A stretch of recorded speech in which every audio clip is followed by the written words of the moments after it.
Yo, what is going on, everybody? It is week 9, cashing points. We are back, baby. Free on YouTube this week. Made it free for a great, fantastic, wonderful week 9 slate. Such a fun slate. So many good plays, so many good games. Scott loves this slate. Jake loves this slate. I love this slate. Everybody does. It's week 9, boys. Welcome back. Scott's there. Jake's there. Thomas Tipple behind the glass, making us look and sound good as always. Scott, Jake, what's up, boys? How's it going? Yeah. So I just want to say thank you for everyone who's tuning in, everyone who subscribes to the site and supports the show. I really love what I do for a living. Like I work 100 hours a week, maybe more, and it just never feels like work. It just like I wake up, blink, day is over, go to sleep, excited to wake up the next morning, do it again, dive into research, and this sucks. This feels like work. This week was it was grueling. It sucked all of the marrow out of my bones. This is the worst slate I've seen in 8 years. The worst. I was doing it back when, Brian Hartline was a must play for like 5 weeks in a row 8 years ago. This is the worst slate I've ever, and I've put so much time and energy and effort into looking into this slate, trying to find a single player I have conviction on. This slate, I turn off the show, go watch Beethoven. It's a funny movie about a dog. Bake a quiche with your girlfriend. Quiche. I can't help you this week. It's brutal. It's tough out there in these streets. Sounds good. Yeah, dude, it's a brutal week.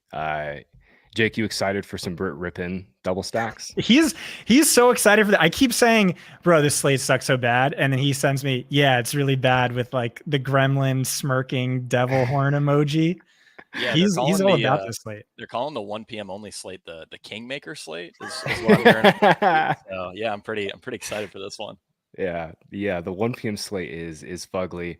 But let's get to it, man. I always say it. I always enjoy these like kind of gross slates because I do feel like it really does help our edge. But man, it is hard to find an edge this week. Let's get started here with Vikings at Falcons. Falcons are 4-point favorites. Over under is 37.5.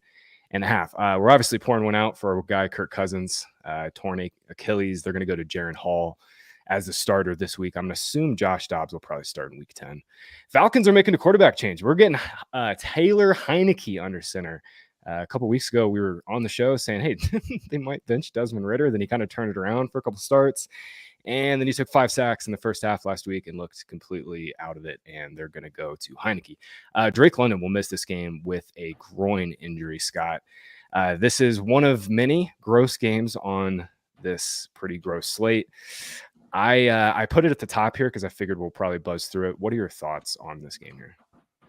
Yeah, I think Bijan Robinson is a really strong value. He's 6,100. He's a player who's certainly more talented than that price tag implies. He's RB4 on the slate. If you want to exclude that one game he had food poisoning or whatever, only played 1 snap.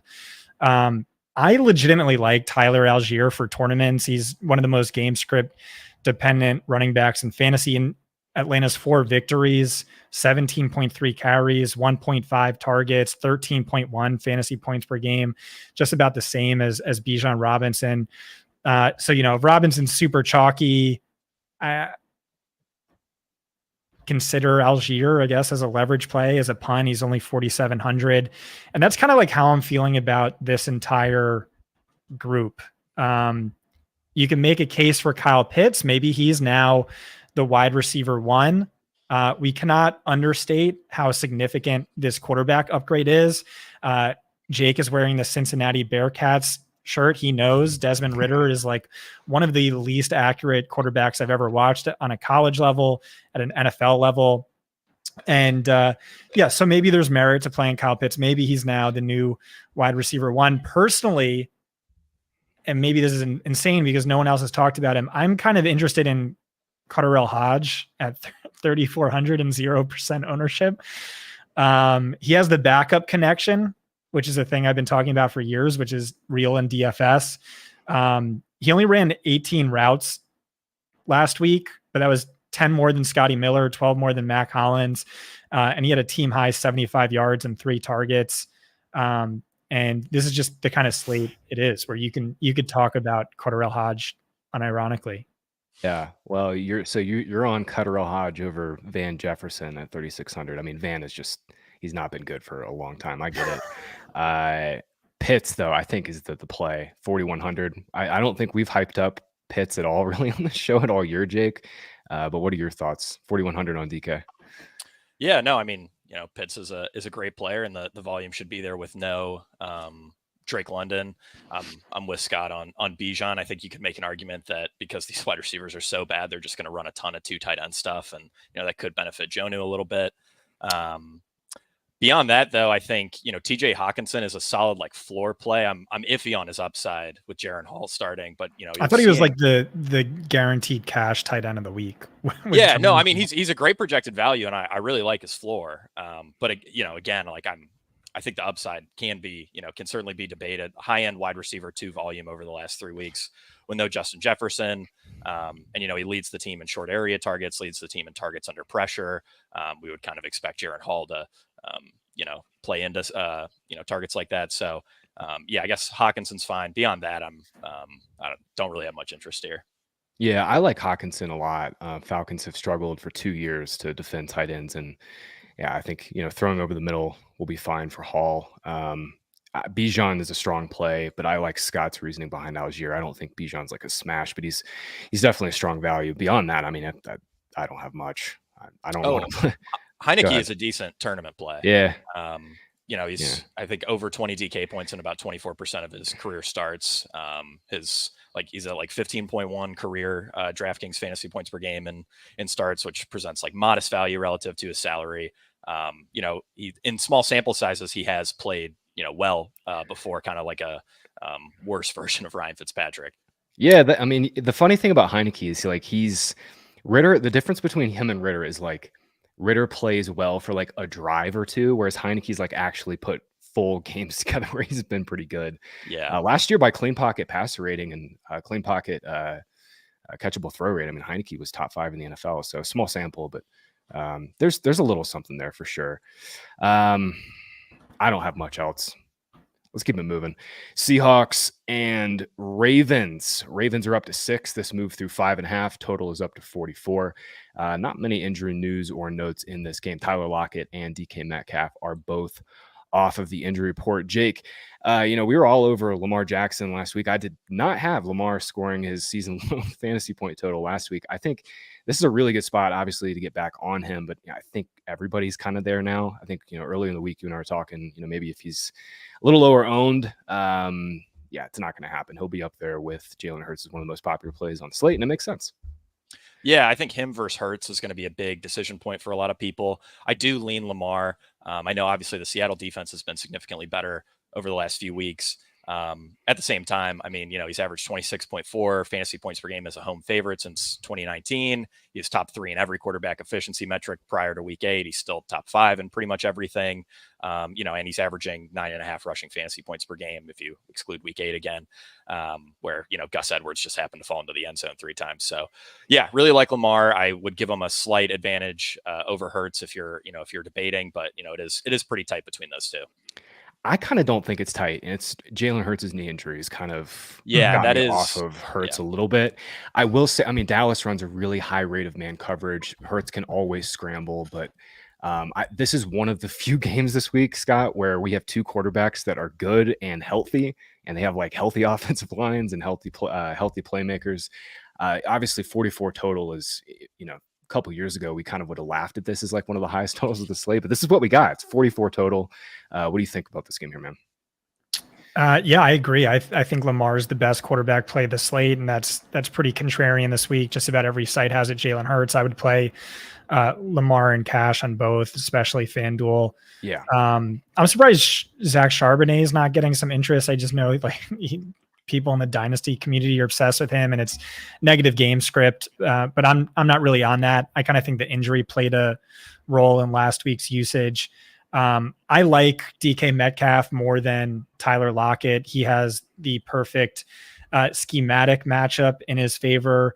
I also think he's healthy. He really impressive the last two weeks, 14 targets last week. That would be my lean there. Baltimore side, I think Zay Flowers is Alvin Kamara without any rushing production. He's fine for cash. He has no ceiling for tournaments. And Andrews, I think, is strong just because, if you exclude TJ Hawkinson, who has Jaron Hall throwing him the ball, like he's outscoring the next closest tight end by like 50% in terms of DraftKings fantasy points per game. And so this is a week you need ceiling. So I like that in position, like the advantage he gives you within that position. Yeah, obviously 2 touchdown potential for sure with Andrews. I mean, obviously Seattle's playing much better defense, but Lamar and Andrews can get off against anybody. And yeah, I'm with you on Metcalf, man. He's a really strong, like positive regression candidate by XFP, averaging 15.2 expected fantasy points per game, but only at 11 actual. I like Metcalf to get right for sure. It's a good spot for Lockett too. Ravens do play a lot of too high safety. Lockett always gets open underneath. And I'm with you on Ken Walker, by the way. I'm not playing Ken Walker. I'm not like excited to play him. But I think the injury last week was a part of the reason why Charbonnet played so much. He played a lot on passing downs. They trust him in pass pro. But yeah, Walker had a calf injury. I don't have much else. Jake, you got anything else here, man? No, I think you guys covered it.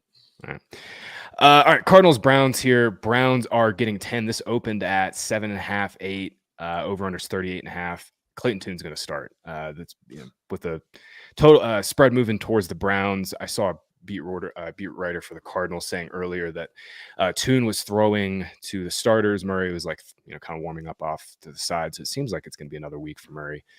We're going to get Deshaun Watson back on the other side. He's missed pretty much the last 4 games with a shoulder injury. He hasn't played since week 3, really.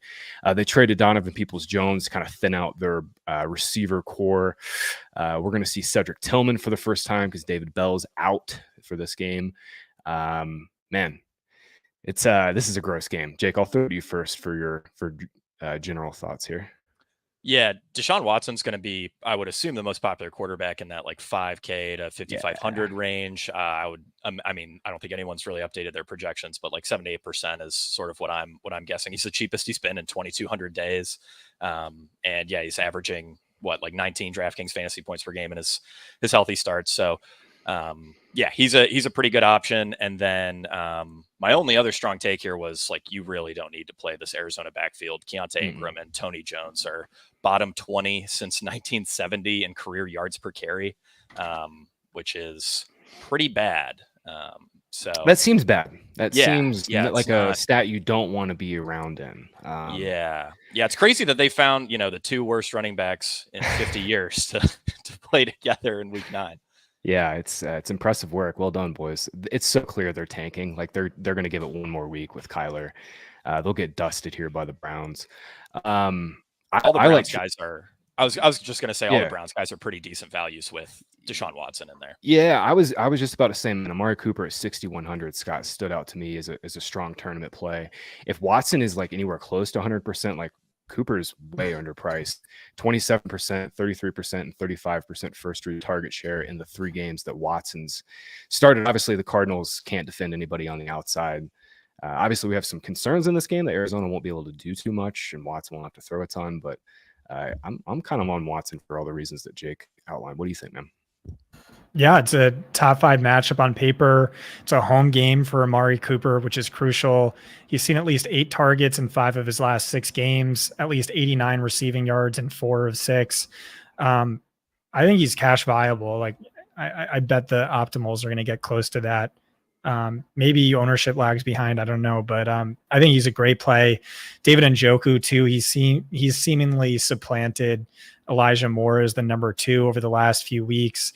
I still like Trey McBride. I know like the quarterback change really injects a lot of uncertainty there, but it's just, we've seen within this offense, tight ends as the focal point, where prior to last week, McBride ranked 3rd in targets per route run. Zach Ertz ranked 4th.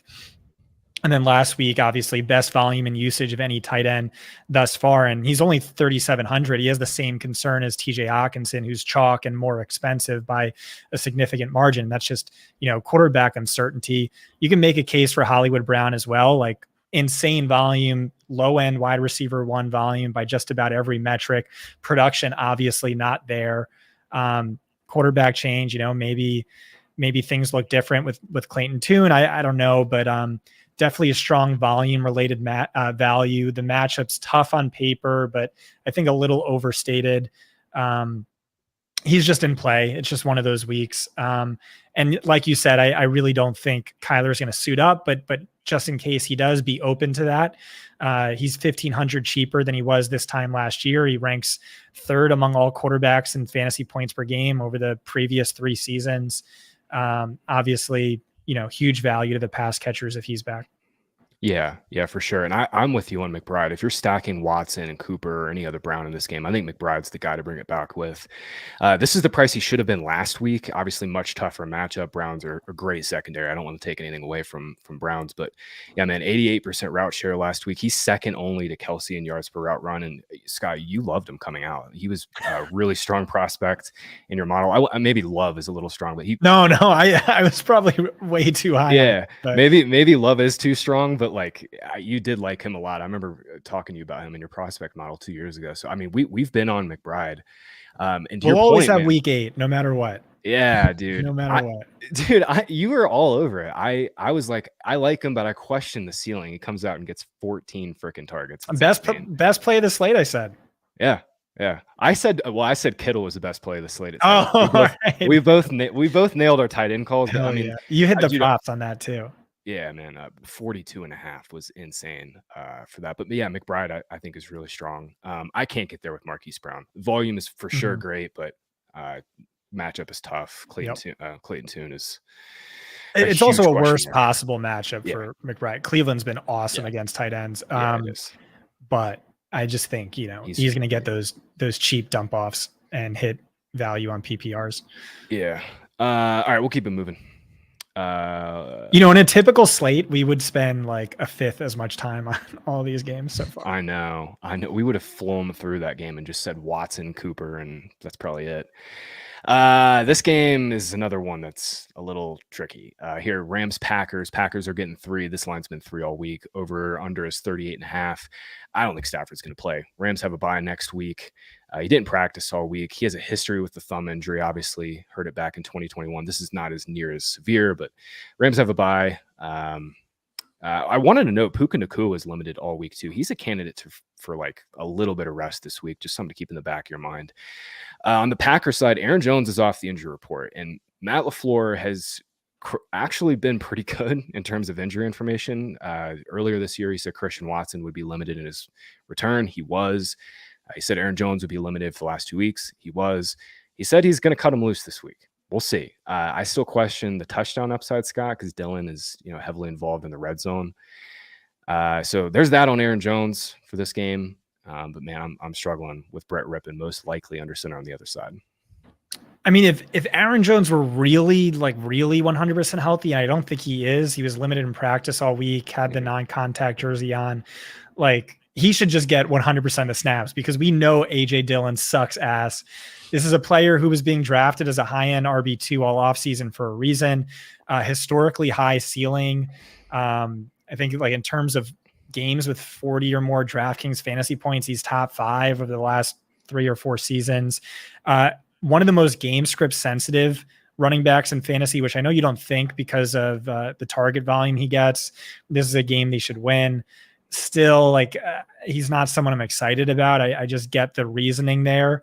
On the Rams side, I don't think you could play anyone. If Stafford starts, you can chase Kupp and Puka at low ownership with upside. But even then, I don't expect Stafford to be that effective. We've seen him play seriously hurt and just not look good at all. Yep. I like Jordan Love in the pass catchers this week. Love probably stinks in real football, but he hasn't been so bad for fantasy football.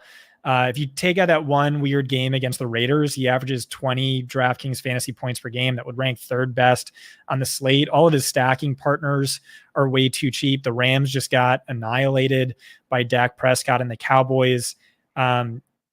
I know you guys aren't going to want to hear this, but I'm way back in on Christian Watson. I was never off of him. I think he might be hurt, but he's also just like a player I absolutely love.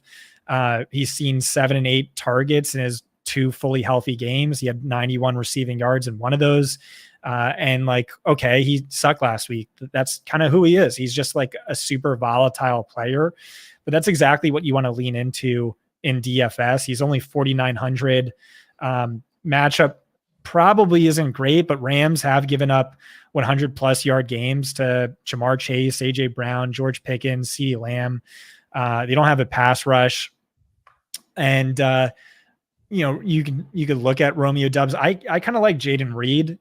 I have a bunch of these sub 4K guys at like 1% ownership that I'm trying to rank, and I just kind of like all of them and don't know why no one's talking about them. He led the team in routes last week. He led the team in receiving yards at 83, leads the team in yards, easily leads the team in yards per route run.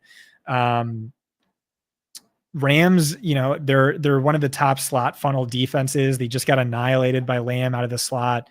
And so I have a bunch of these guys. I'm going to keep mentioning them, but that's kind of one of the guys who stood out from this game. Yeah, I mean, if ownership congregates, and I'm expecting it too, obviously around Demario Douglas, I expect Wan'Dale Robinson to get some ownership too, Jake. I'm with Scott. I like Jaden Reed too. He was on my list for all the reasons he outlined. I like the love stacks, obviously, but Reed is, I think, somebody we can mix into these, Packers stacks that I don't think anybody's really going to play. I mean, I'm sorry to cut you off. Go ahead, Jake. I was just going to say I totally line up with Scott on the Jaden Reed call. I think Love plus Watson plus Reed is going to go notably under-owned, and I think that this is the second biggest pass blocking advantage for Green Bay per our offensive line defensive line tool. Jordan Love averages 21.1 DraftKings fantasy points per game in the games he's been pressured at a rate of 20% or less. So he has been. I mean, he hasn't been super accurate from a clean pocket, but he's been producing for fantasy purposes from a clean pocket. So yeah, I think Scott made a great case for Watson and Reed along with Love there. Yeah, like the passing floor is obviously super low with Love, but he's running a little bit. He's run for more than 20 yards in 6 of 8 starts. Not a ton of design stuff, obviously. And just one more feather in the cap for Jaden Reed. Like, he's a slot player, but they give him some vertical looks. He's second on the team in ADOT at 13 yards. Watson's at 60.5. So there's definitely some upside with Reed too, and especially if he's going to be like 3%. Definitely love that. So you mentioned Demario Douglas, who had 25 receiving yards last week, is now the chalkiest player of the slate, or Wan'Dale, who is 1 game over 40 receiving yards. Why would I play these chalky guys? I'm just going to play these other guys at low ownership. And like, that's kind of how you got to view this slate. This is a gross slate. The only suboptimal move is to play whatever's popping in optimals or drawing ownership in GPPs. You want to be contrarian because like, no one knows anything this week because this week is just like everyone's gross and in a deep tier right next to each other. But I am going to be playing a ton of Christian Watson. I just, you don't need to tell me on that. I could just be wrong about him, but he's one of my guys. So I'm just going to, plant that flag and carry on until I'm broke or whatever. Well, you're gonna win all the money this week because I think we're all in agreement on the Packers. We'll keep it moving here. Bucks at Texans. Texans are 2.5 point favorites. This total is stuck at 40 all week. I don't really have any injury news that people don't know already. Dameon Pierce is out. Robert Woods is out. Jake, I'll throw it to you first, man. I like this game. I do. Baker has obviously regressed the last 3 weeks. Bucks offense has struggled a little bit. This is a pretty decent bounce back spot for them. Texans side just got absolutely nuked last week. Slow paced game, only threw 24 passes. But teams are throwing against the Bucks. Vita Vea's back. Texans have obviously struggled to run the ball all year. We just need them to finally throw more. No more like long down and distance runs, please. Like, let Stroud throw it. This game could be hot. This is one of the few games in the 1 p.m. early slate that could be kind of hot. I'm back in on Stroud and Collins. Jake, what do you think, man? Yeah, Baker is projecting is pretty chalky. I straight up like Stroud more. Tampa Bay top 3 pass funnel, and that had been one of Houston's big problems, at least for their pass catchers, and for Stroud producing these last few weeks. Their P-row was like -3%. They were one of the most run heavy teams in the red zone. I think that should change this week against Tampa Bay. Tank Dell and Nico Collins, obviously solid plays. Noah Brown is popping as a pretty strong value at 3,100. And then on the Tampa Bay side, Chris Godwin has seen pretty strong volume as of late, 32% first read target share, 17.4 expected fantasy points per game over the last 4 games, notably better than Mike Evans. So I would give a lean to Godwin in this matchup, but they're both fine. Yeah, I don't think anybody's talked about this, but Evans had that hamstring injury and it just really hasn't had the explosive game. He had a 41, I think it was 41 or 31-year-old yarder called back last week on a screen. It was kind of a bullshit penalty, but yeah, I was going to note the same thing on Godwin. And now, the price difference is just so massive. Or not so massive. It's massive on FanDuel, I think. I was looking at that earlier. It's not massive on DraftKings. I'm kind of in on Rachaad White too. He's getting a ton of dump offs. Obviously does not have a huge rushing ceiling, Scott, but I'm kind of in on Rachaad White at 5,600. Yeah, I kind of liked Evans more, to be honest. If you take out that one game he left early due to injury and then factor in the AJ Terrell shadow and all that, he's been shockingly productive and to me does appear to be the wide receiver one, but I do get that consideration that maybe Godwin's supplanted him. Rachaad White, yeah. They've sort of said this as well, or at least hinted at it, but they've just like totally abandoned the run game, which is good for Baker and the pass catchers. And it's also good for Rachaad White that, take away those carries that weren't doing anything and start using the passing game as an extension of the running game. He's been at somewhere around 16 fantasy points in each of his last 2 games. Massively high snap share. He is a bell cow, getting target volume. He's a good value. Don't really see a ton of upside for him for GPPs, but certainly a strong value, high floor. Houston side, I'm with you. It's not an amazing matchup on paper, but really all it's like seemed to be is like they just need to pass more. That was working for Stroud from the fantasy perspective. That was helping them win games. And I don't know why they went away from that when their run game is really horrific. So Stroud, maybe not the best value. Like he's fine, but massive value to Nico Collins, massive value to Tank Dell, massive value to Noah Brown. The first 2 players have shown a clear established slate wrecking upside. They've been on Millie Maker winning lineups. Definitely seem to be a little boomer bust, but I mean, Nico Collins ranks 4th in yards per route run and he's priced at whatever the heck. I'm going to be all over that, even though it did burn me last week. Singletary, the argument is, hey, he was already the RB1 over the last 2 weeks, and now he's going to be a bell cow. He's fine if we're being honest. This running game is not great. Matchup's not great, but I certainly get it. And then Singletary's cash viable on FanDuel. He's 5,300 over there. I did want to note that, but yeah, I'm kind of with you. He's gross, but he's basically men priced on FanDuel. Yeah, and he's at 88% of backfield XFP if you exclude Dameon Pierce. So he should get a pretty solid workload here, but yeah, it's gross. Efficiency is going to be bad. Well, I mean, I looked in this before the show. Obviously Texans run a ton the zone. That's the entirety of their run game, and he's averaging 3.39 yards per carry on his zone runs, but that's a full yard better than Dameon Pierce. Pierce has been really, really bad this year. Volume will be fine, but you're really wanting him to score a touchdown. I'm back in on Nico Collins. I think most people will be, but huge first read target share in most games this year. He's seen at least 27% of the first reads in 5 of 7 games. I like Nico quite a bit this week. All right, we'll keep it moving. Commanders. No, hold on. Yeah. Sorry.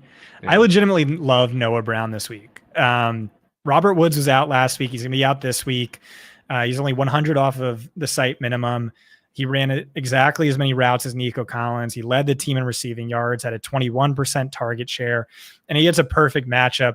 Tampa Bay ranks middle of the pack against outside wide receivers, dead last against slot wide receivers. That's where he ran 65% of his routes last week. So another one of these like super cheap guys, like I legitimately love. I think this is a great week to go stars and scrubs, especially stars at running back, scrubs kind of everywhere else. Yeah, you can build some. We'll do it here in about 30 minutes, where you can build some wild lineups with all these sub 4K receivers that we've been talking about. Noah Brown, man, that's a strong flag plant, but it makes sense. I mean, he's earning snaps. Stroud trusts him. I like that call. All right, Commanders, Patriots, last two of the early window here. Patriots are 2.5-point favorites. Over under is 41. Washington obviously traded Montez Sweat and their pass rusher Chase Young earlier this week. Curtis Samuel is out with a toe injury, kind of condenses Washington a little bit. McLaurin, Dotson, and Thomas. On the Patriot side, man, Mac Jones stinks, but he's going to be thrown to the worst NFL receiver corps in the NFL. I mean, these guys are absolute dust. I mean, Demario Douglas, we were talking about earlier, he's going to pick up 15 to 20%. Ownership, Devontae Parker is out. Last week, they played Jalen Reagor ahead of Juju Smith-Schuster. I've been giving out Juju unders in our Discord every week. I don't think we're going to get them this week, unfortunately. But hey, man, Scott, I kind of like Sam Howell again this week. You know, obviously trashed the Eagles last week, 5,800. I think right now it's Friday night. I'm leaning towards Watson as my favorite, mid 5K quarterback, but you can make a case for Howell again this week here. No, I really like him. He's one of those guys who probably stinks for real life football, but it has been great for fantasy. I think he might be kind of good, honestly. Really? He's okay. Yeah, I think he's outside okay. of the sacks, he's actually been decent. And he only took one sack last week. Washington really sped up that time to throw, and they did it the week before against the Giants too. I thought that might have just because the Giants are so blitz heavy, but that seems to be sticky. They're getting the ball out of his hands faster, which we'll see. We'll see if it sticks. But sorry, go ahead. And they're playing more aggressive too, more pass heavy. Yeah. He's exceeded 17 DraftKings fantasy points in 6 of 8 games, 23.5 over those 6 games. That would rank behind only Jalen Hurts, ahead of Lamar Jackson. It's a tough on paper matchup this week, but still high upside, strong value. So I like that call. You can make a case for Terry McLaurin, who entered the season with a toe turf injury, but has really seen a lot better volume and better production over the last 5 weeks. Like, he's a slight value. New England's been unreal against wide receiver ones this year, despite multiple injuries to their defensive backs. Maybe McLaurin's not of the caliber where Belichick's going to intentionally try and shut you down, or maybe that's just something he does.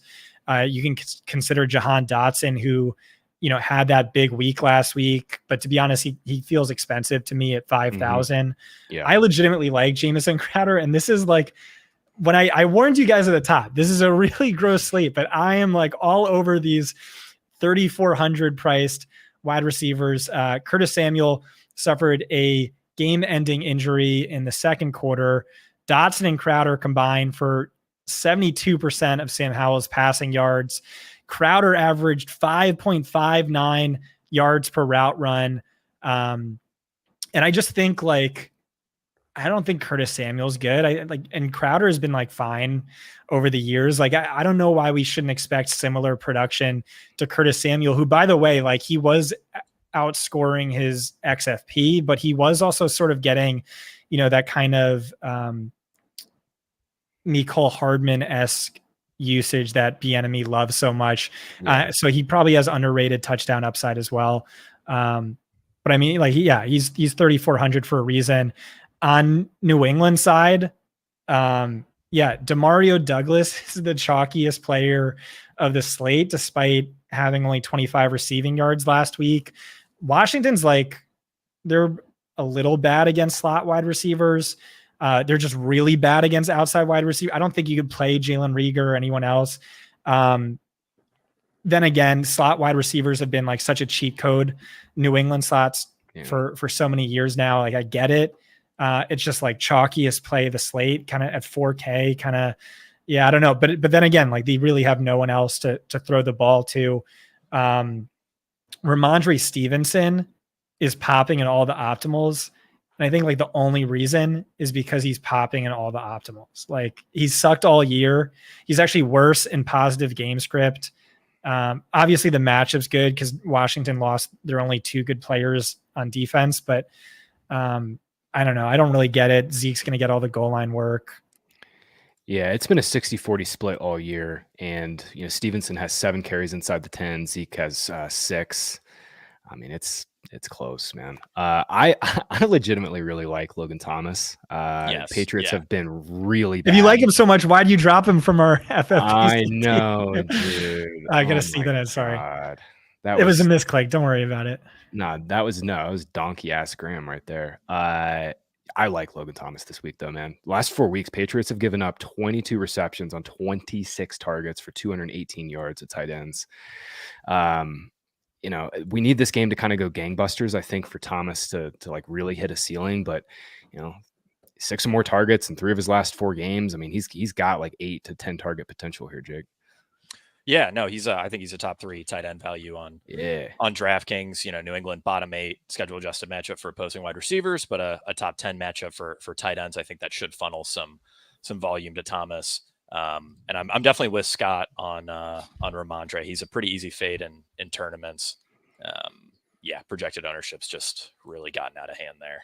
Yeah, I would. I mean, Rachaad White's a better play, just straight up, like by far. And the fact that Zeke could cuck him from touchdowns is also a little weird. Yeah. And I like, for what it's worth, I don't think Demario Douglas is a bad play. I mean, he's probably going to go over owned on this terrible slate, but he's at 15.8 expected fantasy points per game over the last 2 weeks with Kendrick Bourne and Devontae Parker in the mix. I mean, they're gonna have to feed him because these wide receivers are so bad. Yeah, he's not a bad play, but if he's 25%, that makes him a bad play. Yeah, cash game must probably play, like pretty brutal tournament play. Yeah, he feels like Jacoby Myers from a few seasons ago. Ranks 14th of 134 qualifying receivers in XFP per route run. Legitimately great usage, like you're saying. Yeah. All right, that's I think all I got here. Mac Jones, I think, is a decent tournament play. Washington is by far the best schedule matchup for opposing passers. But he's going to be like, well, I mean, his projected ownership right now is a little high because no one's adjusted to the Watson news. Mac Jones will probably be 3 to 4%. I think it's still it's still gross playing Mac Jones at 3 to 4%. But what are you going to do? Yeah, he's the same price as Tyson Bagent and Darren Hall, so I get it. If you're playing Mac though, you're doubling him. I think you have to for him to like. Well, he's 4,900, so maybe not. I don't think I take it back. You definitely don't have to because Demario's 4K too. I would consider that though as just a part of it. All right, Bears Saints. Saints are getting hammered here. I think this is through 7.5. 41 is the total. I don't really have any injury notes here. Tremaine Edmonds, the linebacker for the Bears, is out. Scott, I mean, there's one really, really good running back play this week, and it's Alvin Kamara. Bears have been horrible defending running backs. That's in part due to scheme. They obviously run a ton of zone coverage. Carr is captain check down against zone, baby. Kamara doesn't have the efficiency or burst that he used to, but this role is just absolutely bananas. Yeah, he leads all slate eligible running backs in both XFP and fantasy points per game by 20% or more. The only hole I've seen poked at him is that his touchdown upside isn't as high as it looks. Taysom Hill has had 6 carries inside the 10 over the last 2 weeks. But like even then, Kamara has 8 over the same span. Saints have the highest implied point total of the slate. Bears are the worst defense against running backs through the air, which is Kamara's wheelhouse. Obviously an amazing play. This goes back to what I was saying about stars and scrubs, stars being running backs, Kamara, Saquon, and then figure out the rest. That's probably what I'll do this week. I also maybe I'm just sick and twisted and need therapy, but I'm all about Olave again this week. Yeah. 6,300. Volume is out of control. Ranks 2nd in air yards, 6th in targets, 7th in XFP, ... 26th in fantasy points scored. I like the matchup. Jalen Johnson hasn't been shadowing this year. So this is a top 10. They rank bottom 10 against outside wide receivers, bottom 10 against wide receiver ones. Feels like the ultimate get right spot, but you could have said that for a couple weeks now. We are Olave masochists here on the show. I'm with you on Olave for sure. Definitely don't go into the data suite. Don't do this. Don't go into the data suite and look at 20+ yard throws in advanced receiving for the Saints. Don't do it because it'll make you throw up at how many targets Chris Olave has and how many actual receptions he has, Jake. But I mean, we're going to keep banging this drum. I mean, he's going to have a massive game, and now he's 6,300. It'd be really sick if DraftKings could like feed my family with unrealized air yards. If good process, bad results actually led to profits. When are they going to drop the air yards props? Those are. Oh my god! Yo, I would crush that. God. Olave is a fantastic play. I mean, clearly underpriced at 6,300. He's going to be pretty high owned though. I mean, I'd expect 17 to 20%, somewhere in that range. I actually, in past weeks, I've generally said don't like Derek Carr because he has no upside. On a slate like this, I think Derek Carr is actually a pretty decent play.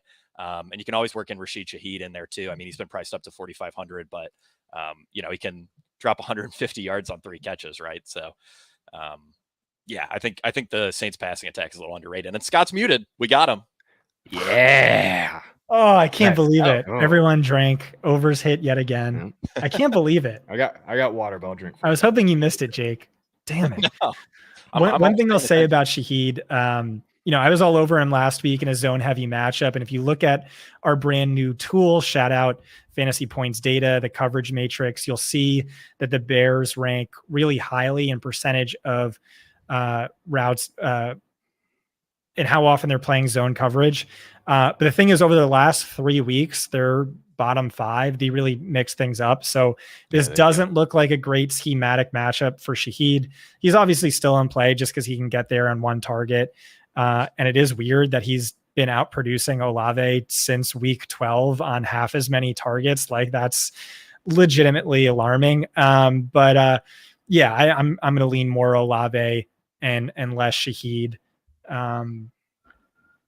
DJ Moore is vaguely in play. He has the nuts schematic matchup. He's just been absolutely crushing man coverage, 26% target share with Tyson Bagent. That's the argument for him. Argument against him is like, otherwise the matchup looks bottom 10. Tyson, he hasn't done anything with Tyson Bagent. Through 3 games, man. DJ Moore has 3 receptions on 8 targets on throws of 10 or more yards downfield. Is that bad? That's bad. Yeah. Does that seem bad? I think he's the only bear I like for bringbacks. Jake, you were on Carr last week, which was a great call. I think this feels just like a Kamara blow up spot, or like Taysom scores 2 touchdowns, or Jamal scores 2 touchdowns, and the Bears just kind of get dusted here. I really like Saints, but game script could be really bad. Yeah, it could be really bad. Listen, Carr has hit the 3-point bonus in each of his last 3 games. Yeah, he could do it here too, man. He really could. Yeah, and he still hasn't gotten over 22 DraftKings points. He's like allergic to scoring more than 25. Yeah. That's the thing, man. If Jameis, this is just a side tangent, but if Jameis were starting, like, he definitely would have had a 33-point fantasy game here. Jameis, maybe 2. Oh. Yeah, maybe 2. He would have also had like some 3-point fantasy games too. That's why we love him. All right, 3-game afternoon slate. Colts, Panthers, 4:05 start, only game at 4:05 this coming week. Spread has been planted at 2.5. Total has been planted at 44. Love this game. Really do love this game. Real quick, a couple injury notes. Josh Downs has a knee injury. He's questionable. He's going to play, but he was limited for the last 2 days. Did want to note that. DJ Chark has an elbow injury. He's questionable. I like Jonathan Mingo a little bit at, what is he, 34, 3,600? Yeah, 34. Chark is out. Yeah, 34. There you go. If Chark is out, Mingo becomes, I think, one of these other sub 4K receivers that we all kind of like. I like this game, man. I like Gardner Minshew again at 5,200. I think with Deshaun back, Jake, we're going to see Gardner. I was expecting Minshew to probably push like maybe 6 to 8%. He'll probably come in at half that now. What do you think? What do you think about this game, man? Yeah, earlier in the week, I did think Minshew would be a little chalky, but he just wasn't projecting for much ownership before the Watson news. Baker's obviously popping, and then Watson's going to be the chalkiest quarterback in that range. So I do really like Minshew. 19.9 DraftKings fantasy points per game in his 4 starts this season. That ranks 4th best among slate eligible quarterbacks. He's been turning the ball over a lot, but arguably that's good for game scripts. Colts may have to come back if he throws 3 picks again. And it's nice and condensed. You just pair him with Pittman, pair him with Downs, and go from there.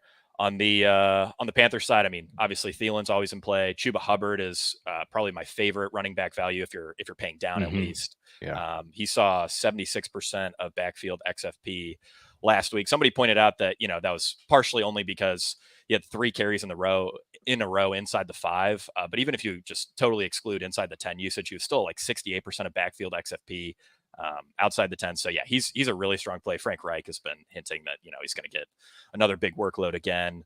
And yeah, Mingo's a pretty strong value as well.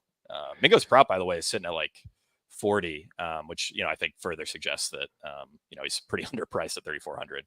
Yeah, wow, 40. I hadn't looked at props this afternoon just I was yet. seeing I thought 38.5, 39.5. Yeah, dang, I thought it opened around somebody was asking me in Discord. I thought it opened around 34.5. So there you go. It's a strong projection.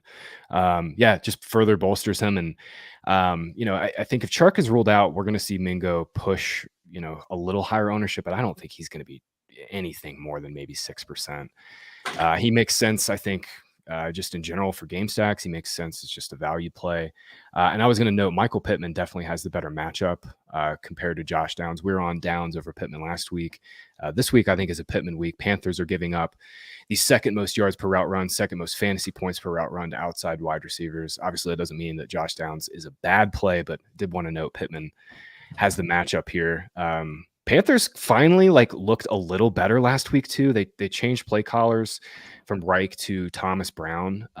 They threw the ball downfield a little bit more last week. Gives me a little hope for this game, Scott. What are your thoughts, man? Yeah, Thielen deserves mention. I know he feels expensive, but among all slate eligible wide receivers, he ranks second in DK fantasy points per game, third in XFP per game. There was that play caller change. You're like, oh, maybe they spread the ball around a little bit more. Nope. Ranked fifth among all wide receivers in target share, top 10 in XFP. I will say Indianapolis has been tougher against slot wide receivers than outside wide receivers. I'm with you. I love Minshew. I kind of like this game a lot. Colts rank second worst in point differential.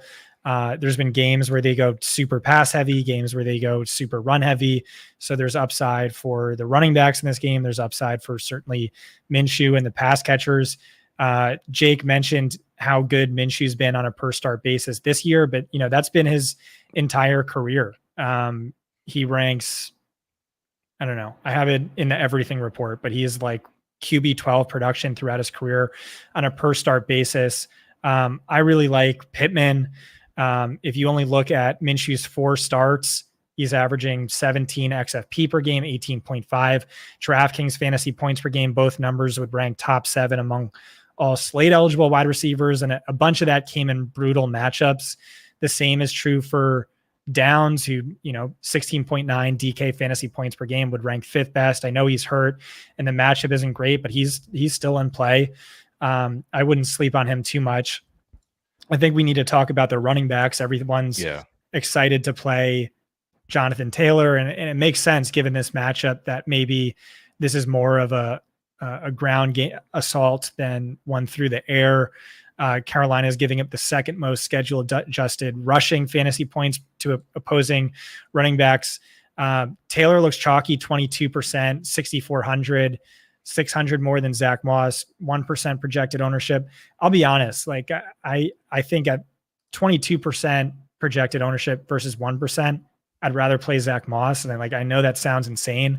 But look at how they're splitting up this backfield. Week 6, it was 51% to 49%. Week 7, 61% to 39% where Moss suffered an injury. Last week, Moss was barely healthy enough to play, 51% in his favor to 49% for Jonathan Taylor. I don't think he's going away. And you listen to the head coach kind of saying the same thing. Zach Moss has played really well. He was ripping off explosive runs. Success rate is really high. So just 600 in savings, and no one's playing him. Everyone's playing Jonathan Taylor. That's my GPP lean, as gross as it sounds. I think you're right. I just think that's the right call. I think Moss is not going away. Taylor's a good play. I don't think he's the great play that early ownership projections have him made out to be. Moss is good, man. Like, he's really good, and they trust him in pass protection. He's been stoning dudes in pass protection all year. Obviously, with Minshew, they're throwing more. They play so fast. Like, their situation neutral pace is insanely fast. They're just ripping off a shit ton of plays. They've ran more than 70 plays in all 4 of Minshew's starts. So again, like the big key for me in this game is like if the Panthers can get something going, like have a couple explosive plays, like this game has 50-point shootout potential. And there's like very few, maybe 0 games on the slate besides Cowboys, Eagles that have that potential.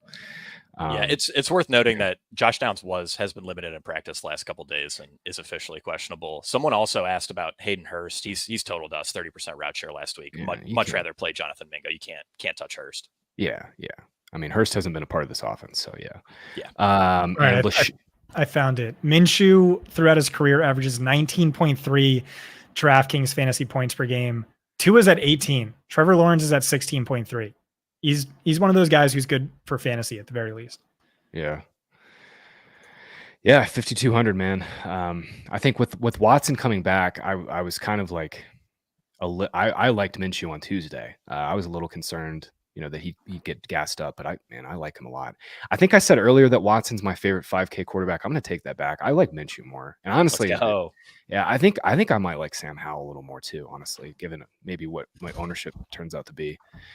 I don't have much else from this game. I think that's it. Giants at the Raiders. Vegas cleaned house, baby. They cleaned house. Mike Davis went in there, fired Josh McDaniels' ass on Halloween night. It's hilarious. I was laying in bed finishing up my article, as I always am. I thought it was a joke when I saw the tweet. Daniel Jones got cleared. He's going to be back. Darren Waller won't play on the Giants side. I think they're going to get 2 of their offensive linemen back. Andrew Thomas, Evan Neal might be back. They're both limited in practice. But yeah, man, Vegas cleaned house. It'll be O'Connell. I think we're going to see some rookies play. We'll probably see more Trey Tucker. We're going to see Michael Mayer in a full-time role, most likely. They'll play some younger dudes on the defensive side of the ball. Yeah, man. Jake, I kind of think Raiders are sharp here, man. Giants are getting healthier, but I kind of like Raiders. What are your thoughts for this game? Obviously Saquon Barkley's mega chalk, great matchup. Raiders are just hemorrhaging fantasy points to the backfield. What do you think, man? Yeah, I mean, Barkley's usage last week was absurd. He was at like 36 carries and I think a 37% target share. Absolutely insane. Right behind 37% target share on 8 passes. Right. Yeah, that doesn't count for much, but I think he's right. If you're paying up at running back, he's right behind Kamara. Really strong play. Beyond that, no, I'm with you, Graham. I do think the Raiders are pretty sharp. Aiden O'Connell is a strong projected value at 4,500. I mean, really, he just enables you to pay up for studs everywhere else. Josh Jacobs should get fed, with O'Connell under center. And I think if you want to go contrarian at, while paying up a wide receiver, I think Devontae Adams is pretty interesting because in O'Connell's last start, he had a 59% air yard share, 50% first read target share, and 25.4 expected fantasy points per game. Those are all top 3 usage marks for Adams this year. Field's going to be drifting towards CeeDee Lamb and AJ Brown for obvious reasons if they're paying up, but you can make a otherwise chalky lineup and work Devontae Adams in there. And I think you have something pretty nice. I like Devontae Adams quite a bit for tournaments. I think I said CeeDee Lamb is my favorite tournament wide receiver last week at 5%. I'll say Adams is my favorite guy for 5% this week.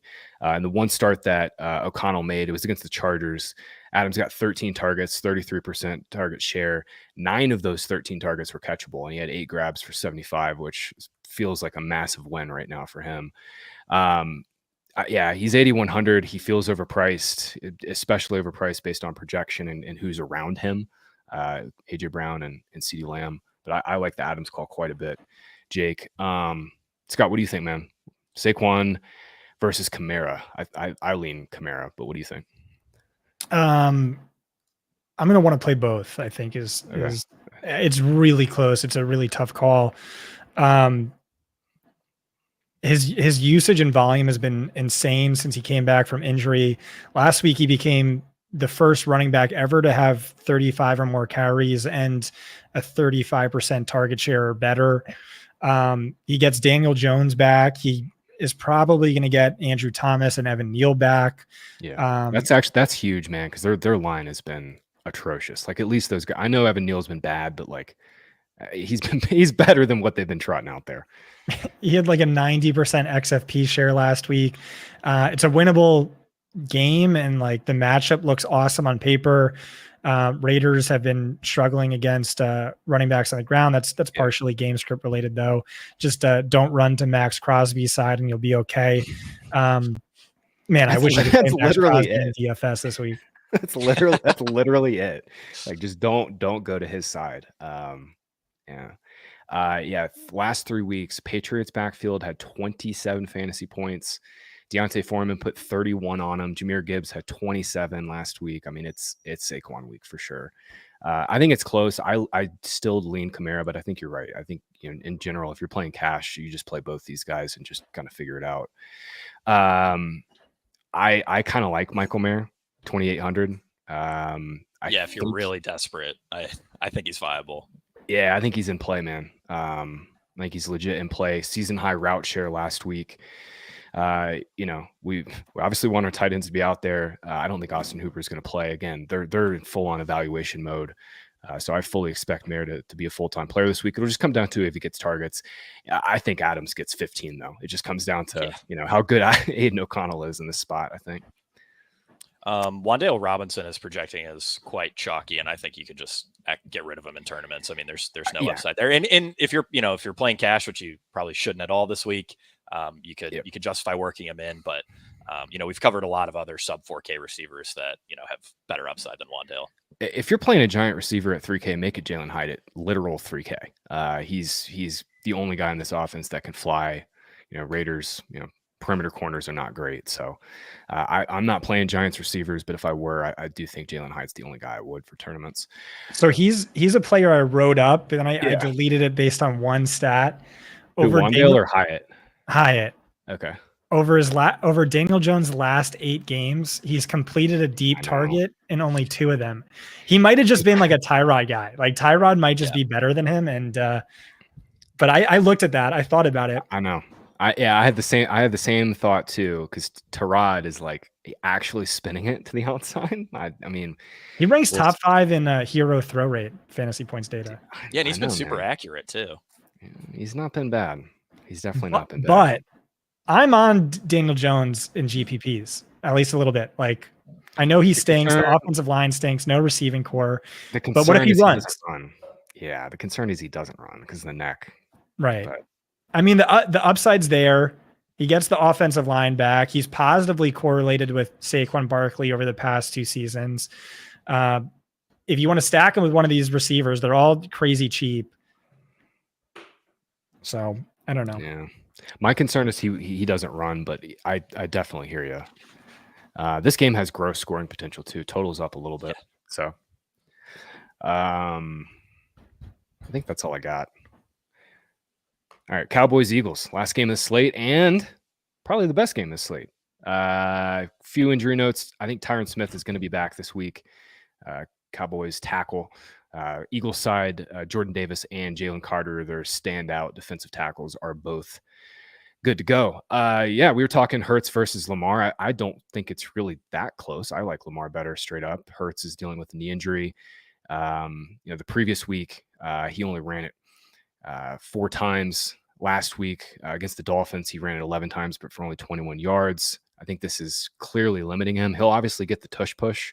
If they get in close, they'll push his ass into the end zone. But I don't expect Hurts to have too many designed runs. Scott, though, I mean, A.J. Brown at 8,600 is still just way underpriced. Cowboys play a high rate of man coverage. They play a high rate of single high man coverage. And that's A.J. Brown's music. Yeah. So, I mean, the schematic matchup is flawless. If you want to look at what he's done, 6 straight games with 125 receiving yards or more, that's an NFL record. Like, based on what he's done, like the usage, the volume, the first read target share, the raw production, the touchdown upside, it feels like he should be 1K more. And like you said, this is a schematic matchup. He's just been destroying, like, at a level we've never seen. But yeah, that's not hyperbole. Yeah. But I wonder if Dallas mixes things up because, maybe they don't need to play because of Jalen Hurts' injury. Are they unafraid to play man, or do they play more zone? I don't know. But on paper as well, like ignoring the schematic matchup, like is pretty brutal. Dallas ranks best in the league in fantasy points per game allowed to wide receiver ones, also best to wide receiver twos if you were looking at Devonta Smith, third best in schedule adjusted to outside wide receivers. So if you're looking for a hole to poke, that would be the hole to poke. Yeah, that's fair. I mean, their front seven's really good for sure. I mean, they can get home against everybody. I was just looking real quick. So according to our matrix tool, splitting it out by week, the Cowboys have run man coverage on at least a third of opposing quarterbacks dropbacks every single week except for week 5. Was that the Chargers game? They play the Chargers week 5? I can't remember. So I just wanted to look. I think they're going to play, if they play man coverage on a third of dropbacks, like AJ Brown is going to go nuclear. 46% target share, Scott, against man coverage. I've never seen something like that. I mean, it's obviously an 8-game sample. It will slow, it'll come down a little bit, but that's just absolutely absurd. We got to have the Tony Pollard conversation, Jake. What do you think? I got to ask, man. We got to have the Pollard conversation. Yeah. So on DraftKings, it's tricky. On FanDuel, he's like a cash game must play. I mean, he's like the running back 14 over on FanDuel, which is just ridiculous. I called him a must play on FanDuel like every single week, and I've been wrong every single week. This will probably be the week though. Yeah, I mean, he's been inefficient. He's seeing more runs in between the tackles than ever. He hasn't played in any normal games, by game script. Really, like they've all been blowouts in one direction or the other. But he's also 4th among slate eligible running backs and expected fantasy points per game. And at least on DraftKings, he's 700 cheaper than he was last week. Personally, on DK, I'm just going to load up on Dak and this passing attack. I mean, I think Dak Prescott is arguably the best quarterback play of the slate. We saw the Cowboys finally rip it last week with passing plus 14.2% pass rate over expectation in week 8. Their highest mark last year was only plus 9%, and they only had 4 games with a positive P-row last year. Philadelphia, by the way, forces by far the highest defensive pass rate over expectation. Philadelphia's pass rush gets a lot of credit publicly, but statistically they haven't been great. They only sacked Sam Howell once last week. So I really like Dak. I really like Cowboys stacks. And yeah, I think at least on DK, you can pretty easily get away from Pollard, but of course, 17.6 expected fantasy points per game at 6,800. That's a pretty solid argument by itself. Yeah, I like the Dak call quite a bit, for sure. Eagles just have not been good in the secondary. Darius Slay's 31. They've lost, Vontae Maddox early in the season. They've traded for Kevin Byard, but I just don't think the secondary is one that we should be afraid of. And we were on Lamb last week. He's going to be like 4 times the ownership this week. Scott, you were on Lamb last week. I had perfect lineups except no Lamb. Fair. I'm sorry about that. Sorry about that. So I like him this week. I think he's great. He's 400 cheaper than AJ Brown, which seems terrible, but I like him almost as much. I was off Lamb last week because Michael Gallup had out targeted him over the previous month. There was like a game where Gallup saw like 8 more targets and still had like 13% as many receiving yards. The per target efficiency was always there for Lamb. Jerry Jones was like, I don't think Lamb needs more targets. We need to spread the ball around. I think they came to their senses. He had 14 targets last week, 10 more than the next closest receiver. Like Jake said, Eagles defense is getting shredded through the pass. They're a top pass funnel.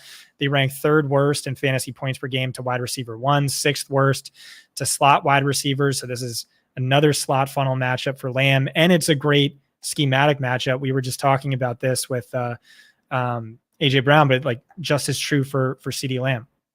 Yeah, no, for sure. And especially, the first read rate coming up, he was just weirdly not involved for that 4 or 5 week stretch, like you said. I don't have anything else on Dallas side. I don't think Jake Ferguson, he's going to catch some ownership, but I've got other guys that I like. He's 4K. He's fine for game stacks. If you're playing Dak, Ferguson's definitely in play, but I'm not really on that.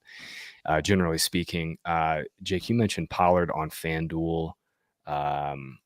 I was going to mention DeAndre. We haven't even talked DeAndre Swift, 6,600. He always projects well. He's always going to be in play. Receiving work has come down a little bit for him in recent weeks. He's going to be chalkier on FanDuel, but for all the reasons we talked about, I like Pollard more straight up. I think that's all I got for this game. Jake, Scott, you guys got anything else? You guys want to make a lineup? Yeah, Swift, it's not the matchup, but I still think he's like one of the best values of the slate, especially if you're worried about the knee injury for Jalen Hurts. Just like the volume and production has been amazing. Like he's basically like if Miles Sanders from last year was good, which is I think is exactly the case. Yeah, and caught passes. Like right. Yeah. We also need to talk about what I think is like one of the best plays of the slate. Guys, I don't know if you knew, but Julio Jones averages 25 fantasy points per game in his career against the Cowboys. Yeah, baby. He's catching another touchdown this week. Let's go. Psych. Julio week. Psych. Yeah, he's a nice 4,800 over on FanDuel. Get in there. I thought you were going to say 4,800 years old. He's getting there. Man, Julio is fucking awesome, man. I can't shit talk Julio. That's right. All right. Let's build a lineup. I'm going to share my screen here.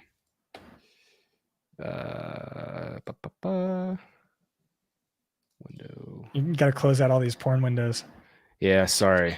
I got the hub up. I got old Julio Jones highlight reels. That's basically the hub. All right, I'm sharing Thomas. Hey, I'm big now. Oh. There it is. We're back. All right. Where should we get started here, boys? Kamara and Saquon. Yeah, I was just going to lock in. Let's lock in Kamara. So, I mean, we're building for the tournament, for the Millie here. Just keep that in mind.